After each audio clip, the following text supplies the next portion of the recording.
Good morning. Good morning po mga ka-neighbor. Kumusta na po kayo? Ayan, wala pong pasok today kaya eto po. Busy po ang inyong ka-neighbor sa pag-repack po ng ano bang tawag dito, yung pangponi po ng mga bata.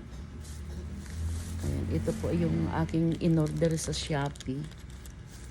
So ayan po. Ang konting negosyo. Ayan. Mag-earn ng konting pera po. Dagdag income po.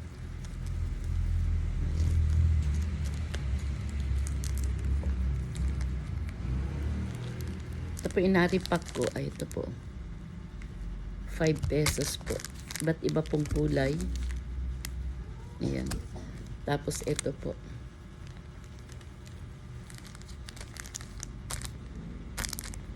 5 pesos po ang isa. So,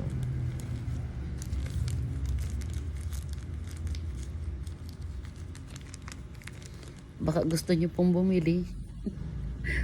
Ayan, meron po ako nito mga pamponi ng mga bata. So, ayan po. Ito po yung in-order ko sa Shopee. Para may konti pong dagdag income. Sige po. Wala po kasi pasok ngayon. Dahil po nang merong nga pong sabi po ay merong bagyo.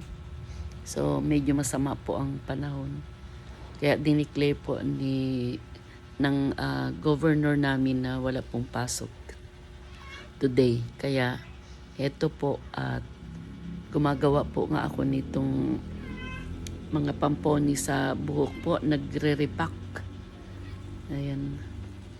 Dagdag pong income para sa inyong ka-neighbor.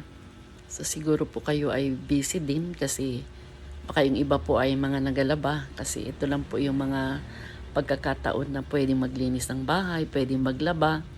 Ano po kasi pag may mga pasok po ang mga anak ay busy din po sa pag-iintindi. Kaya yung iba pong mga bagay na gawain ay hindi nabibigyan ng pansin. So pag ganito pong mga walang pasok, yun lang po yung chance na magawa yung ibang mga bagay na hindi nagagawa. Ano po, so bye bye po and God bless.